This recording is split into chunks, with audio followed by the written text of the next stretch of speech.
Ok.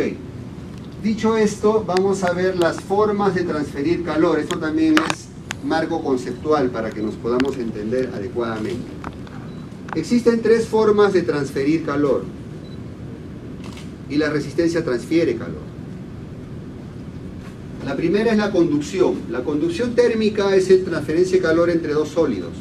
Cuando un objeto caliente entra en contacto con un objeto frío, el objeto caliente le pasa calorías al objeto frío, por un fenómeno físico que se llama equilibrio térmico. Todo aquel lugar, aquel objeto que tiene un excedente de energía, tiende a pasar su excedente de energía ahí donde falta energía, hasta que se iguala a lo que se llama equilibrio. También es el principio, por ejemplo, de la corriente eléctrica. Polo positivo tiene muchos electrones. Cuando entra en contacto con el polo negativo, cuando cerramos circuito, ¿qué pasa? Los electrones donde están abundando se van a donde faltan, polo negativo, y se genera la corriente de electrones, también conocida como corriente eléctrica. Y en el calor funciona igual. Entonces, la primera forma de calentamiento es contacto físico entre dos objetos sólidos, ¿vale? Esta es la conducción térmica, la forma de transferir calor entre objetos, entre sólidos. La segunda forma es la convección, llamada transferencia de calentamiento molecular, porque se genera a través de fluidos, puede ser líquidos o gases. Su característica es que ese líquido o gas está en movimiento, ¿ok? La llamada convección. Puede ser forzada o natural esa convección. Entonces, por ejemplo, cuando tengo un sistema de aire caliente, estoy generando una corriente de aire con un sistema de ventiladores, ¿ok? Y ese aire va a pasar por una cámara de calor donde va a absorber calor y va a llegar al ambiente y va a poner esto en un clima agradable, ¿vale? O lo que estábamos viendo hace un rato, ¿no? Cuando uso un líquido para pasarle calor a otro objeto. Eso es convección, donde vean la presencia de un medio de transferencia tipo fluido, estamos hablando de convección, ¿vale? ¿Qué es importante en la convección? La presencia de ese fluido. ¿Qué pasa si una terma se queda sin agua y yo la dejo encendida? ¿Qué pasa con esa terma? Por muy buena que sea, si me olvido 1 o 2 días, así sea alemana o marciana, esa terma, caput, chao. ¿Cierto? Va a fallar. ¿Por qué? Porque está diseñada para calentar líquido, no calentar vacío. Por esa razón. ¿Ok? En el anterior que vimos conducción, ¿qué es importante? Maximizar ese contacto físico entre esos dos sólidos. Por eso en esos modelos el calce, el dimensionamiento, las tolerancias es clave para que el proceso tenga un buen desempeño. ¿Ok? Y vamos a ver el tercero, solo por cultura general. Existe el espectro electromagnético y la energía se puede transportar a través de ondas. La luz es una forma de energía. Las ondas de radio, las ondas de televisión no las vemos, pero las sentimos. Entonces el calor a través de radiación infrarroja es una forma de calentar. Lo usan los hornos, lo usa el sol para calentarnos, ¿ok? Es el tipo de calentamiento a distancia. ¿Qué es importante en este tipo de calentamientos? En un horno, por ejemplo, es importantísimo que yo no disipe esas ondas. Yo genero una corriente de aire, estoy disipando esa zona. Por ejemplo, si estoy horneando algo y estoy a cada rato abriendo la puerta del horno, obviamente voy a perder ese calentamiento, mi proceso se vuelve ineficiente, ¿vale? Entonces hay que tener cuidado con eso. Okay. Ahí tenemos algunos modelos por conducción, algunos seguro ustedes no reconocerán, ustedes normalmente utilizan, las tipo abrazaderas, tipo bandas para los cañones de inyección, las tipo planas, ¿okay? Cartuchos de inserción, tubulares para manifolds, ¿okay?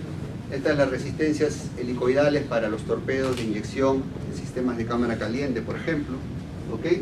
Entonces, estos son modelos por conducción. ¿Qué quiere decir? Que necesitan un buen contacto físico, un buen calce.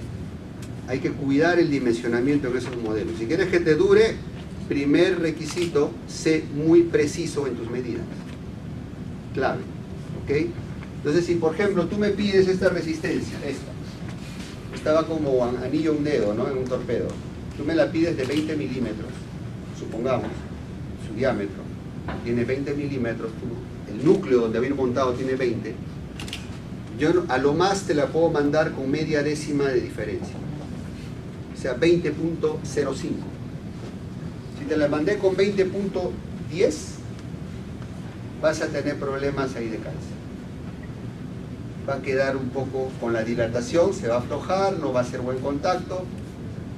Segurísimo que en una semana o dos me estás llamando porque se malogró. Ahora, pero si se han dado cuenta, no tiene un sistema de ajuste tipo correa. Esta sí lo tiene, miren, ahí está. Esta también lo tiene, aquí está. O sea, es de diámetro variable, ¿no? Esta no. Por lo tanto, estas deben llevar siempre una bocina encima. Esa bocina es la que ayuda a mantener la forma y medida. Si no le pusiste la bocina, chao resistencia. ¿Ok? Como una capuchita que va encima. ¿Vale? Importante. No lo olviden. ¿Ok? Entonces estoy tratando de darles el marco, pero también darles por ahí un poco los tips ya, ¿no? Porque estoy viendo cuáles son las variables de rendimiento más importantes. Convección, modelos por convección, estos son los clásicos que van sumergidos, los que son para aire caliente, ¿okay? Túneles de calentamiento. Como dije, que es importante acá, las que van de inmersión, las bridas roscadas deben estar bien dimensionadas para asegurar la estanqueidad, que no haya fuga. Porque si no dimensionamos bien esta rosca, ¿qué va a pasar? Vas a empezar a tener una fuga del líquido. Cuidado, ¿vale? Y obviamente, dependiendo del líquido que vas a calentar, vas a tener un nivel de pH, un nivel de acidez, un nivel de corrosión, que hay que tomar en cuenta al momento de elegir el tipo de acero, el tipo de blindaje que va a llevar la resistencia.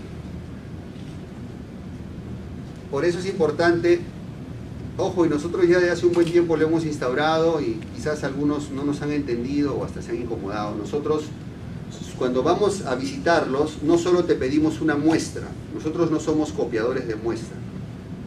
Nosotros te pedimos información de tu proceso. Yo te digo, oye, muchas gracias por la oportunidad para cotizarte. Ok, ¿quieres una cartucho?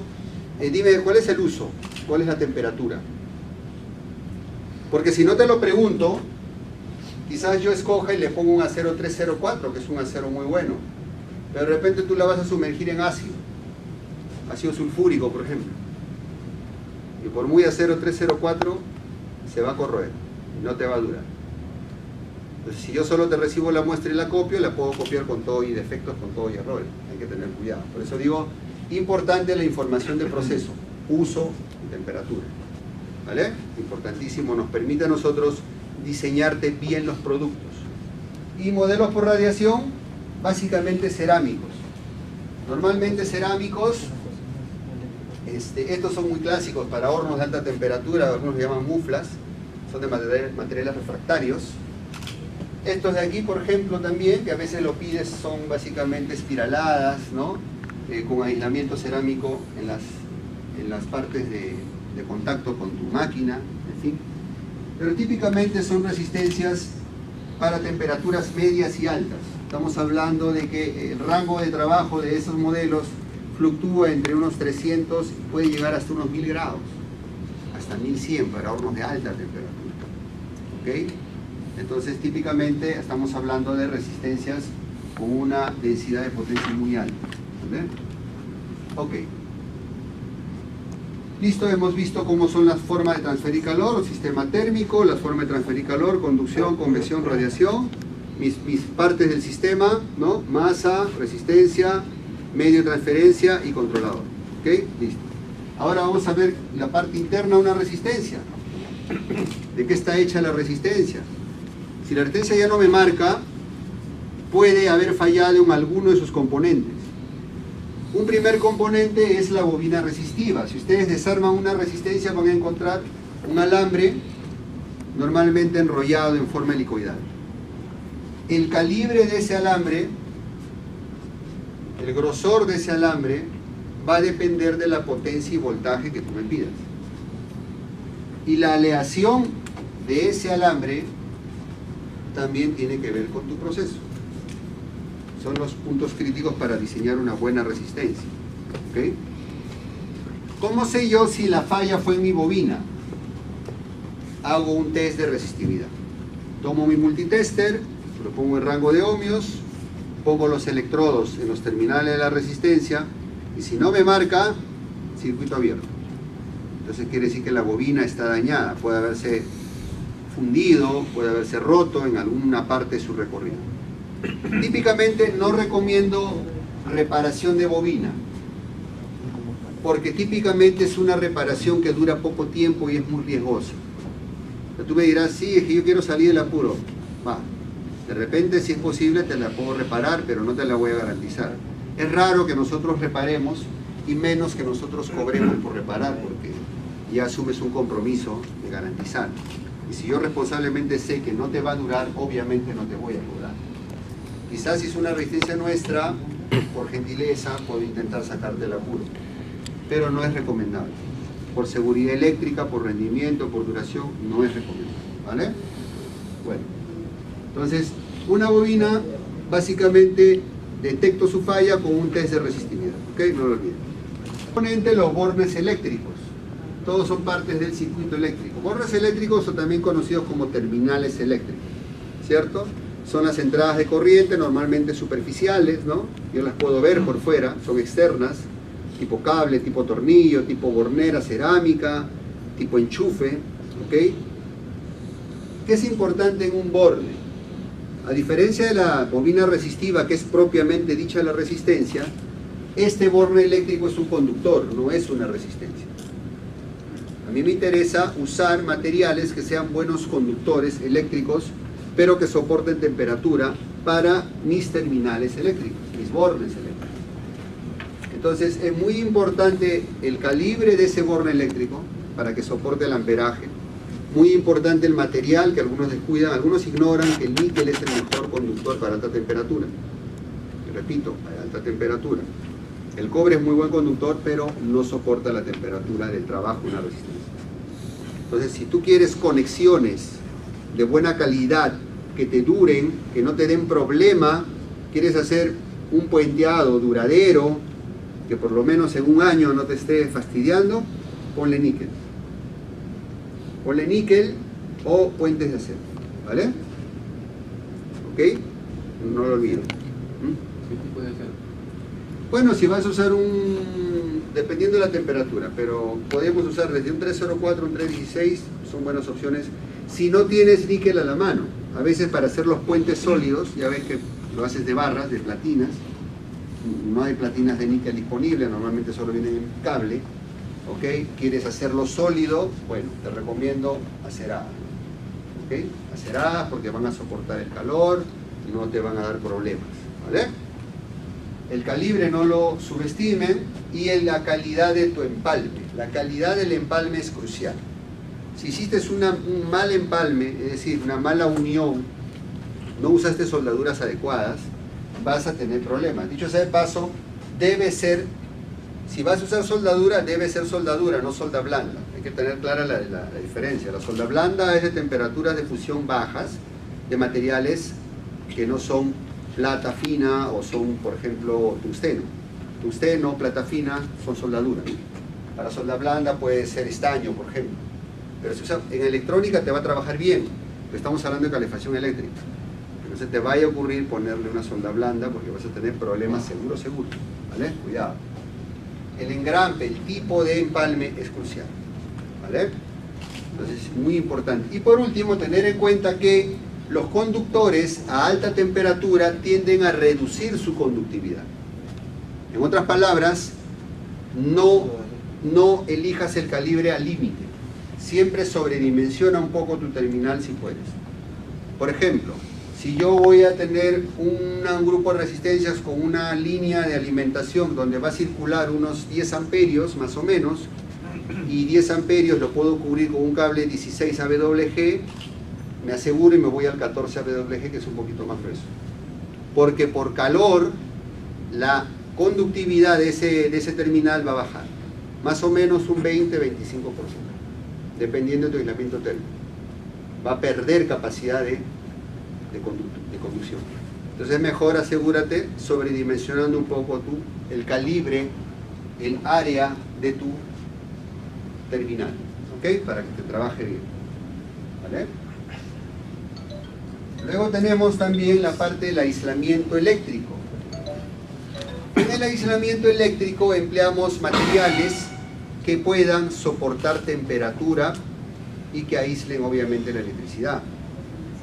Estos aislantes varían en función de su resistencia a la temperatura. Por ejemplo, el más básico que puedes emplear es la resina epóxica. La resina epóxica aísla, es un buen aislante eléctrico, te va a impermeabilizar tus terminales si tienes problemas de exposición a humedad, pero solo soporta hasta unos 100, 105 grados de temperatura de trabajo. Entonces, a lo más podrías usarlo en procesos de refrigeración, por ejemplo, donde las temperaturas son bajas, donde el riesgo mayor, la exposición es a la humedad. Entonces, ahí puedes usar resina epóxica, por ejemplo. Pero jamás lo usaría en un horno, por ejemplo. Entonces, luego de la resina epóxica vendría el nylon, lo solemos usar más o menos hasta unos 120 grados. Luego de eso vendría la silicona, unos 200, 220 grados de temperatura de trabajo. Luego de la silicona usaríamos fibra de vidrio, hasta unos 300, 320 grados. Luego de la fibra de vidrio usaríamos flogopita, también conocida como mica sintética, más o menos hasta unos 450, 500 grados. Luego de la flogopita podríamos usar óxido de magnesio, que te va a soportar hasta más o menos unos 900, 950 grados. Y luego de eso ya la alúmina o los materiales refractarios para estar arriba de los 1000 grados. Esa es la escala. Y con ese criterio claro puedes hacer una elección de material. Por eso decía, cuando me hagas un pedido yo te voy a preguntar el uso y temperatura para poder dimensionar y poder elegir materiales correctamente y que tengas una buena performance. ¿Okay? Todo tiene un porqué. ¿Vale? Y finalmente el blindaje.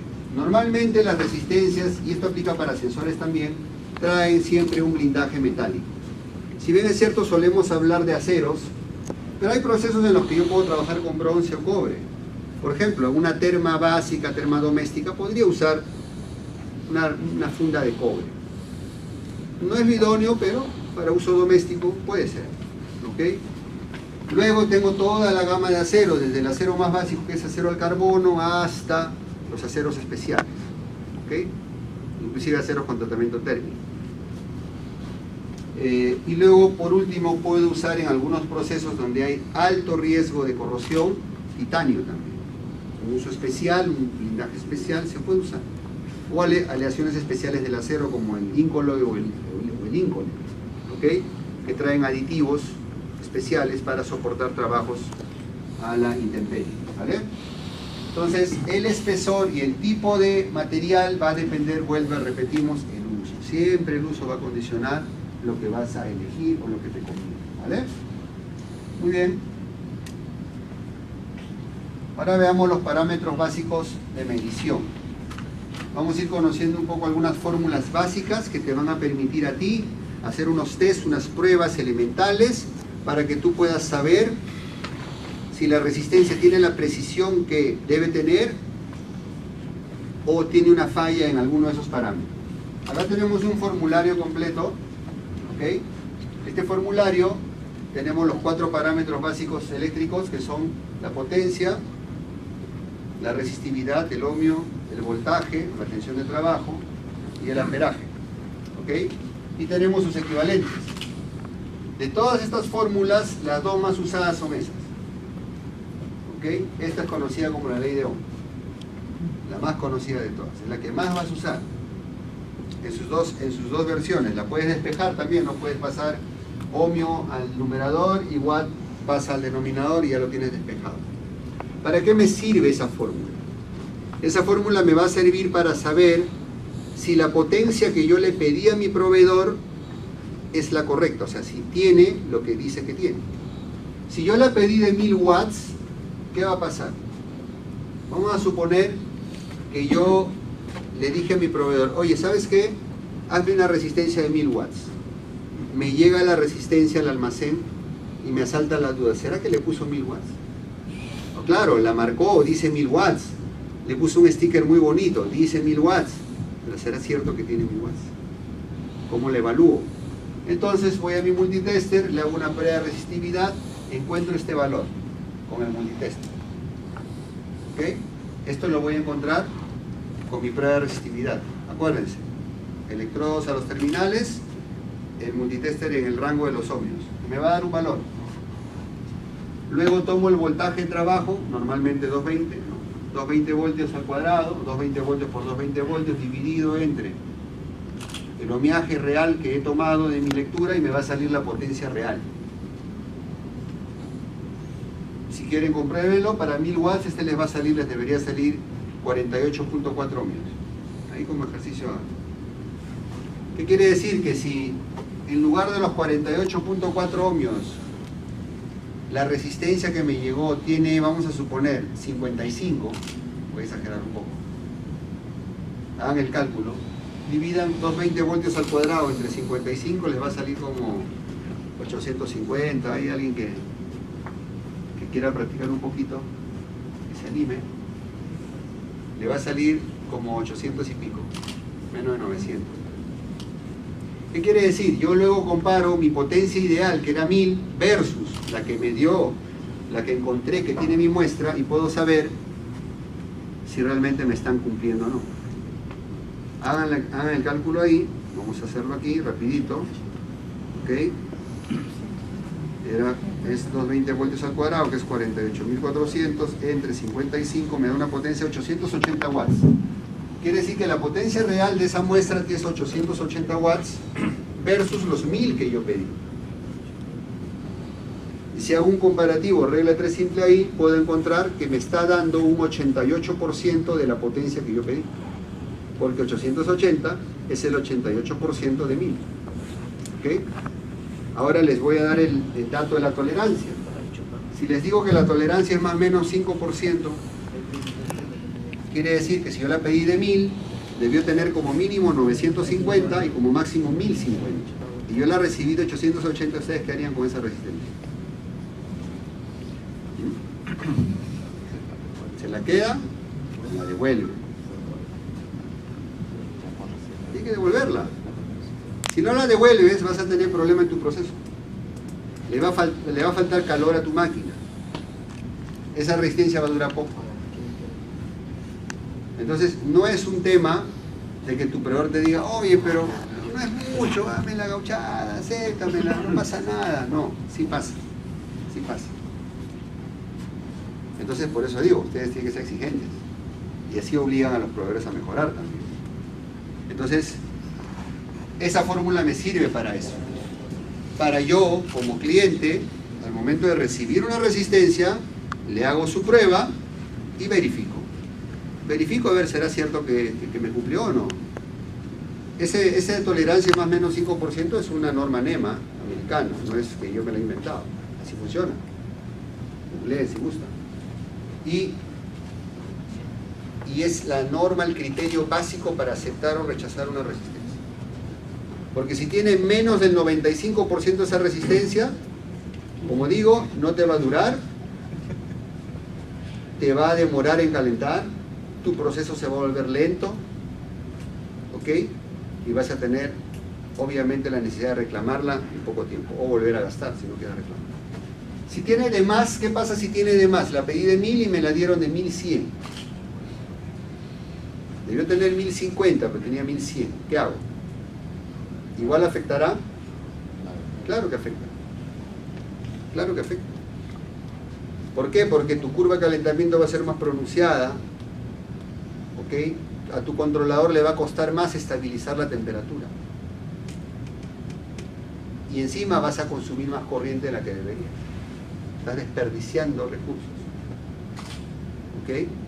Entonces, y el riesgo de que tu material que estás procesando se degrade, se descomponga, se malogre, y tienes ahí al gerente, al dueño molesto porque el proceso está generando un mal producto.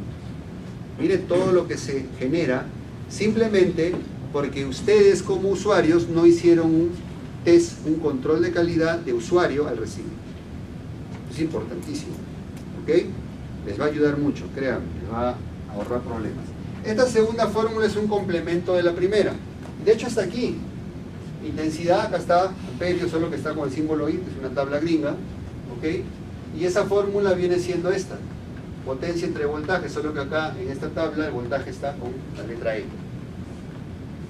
Esta de ahí. Y la de allá viene siendo esta de aquí. Voltaje al cuadrado entre R, solo que acá voltaje está con la E. ¿Ok? No lo olviden. Ahora, ¿qué pasa? Ojo con esta fórmula. Yo he dicho que es un complemento porque en realidad cuando yo hago un test con esta fórmula debo tener cuidado. ¿Por qué?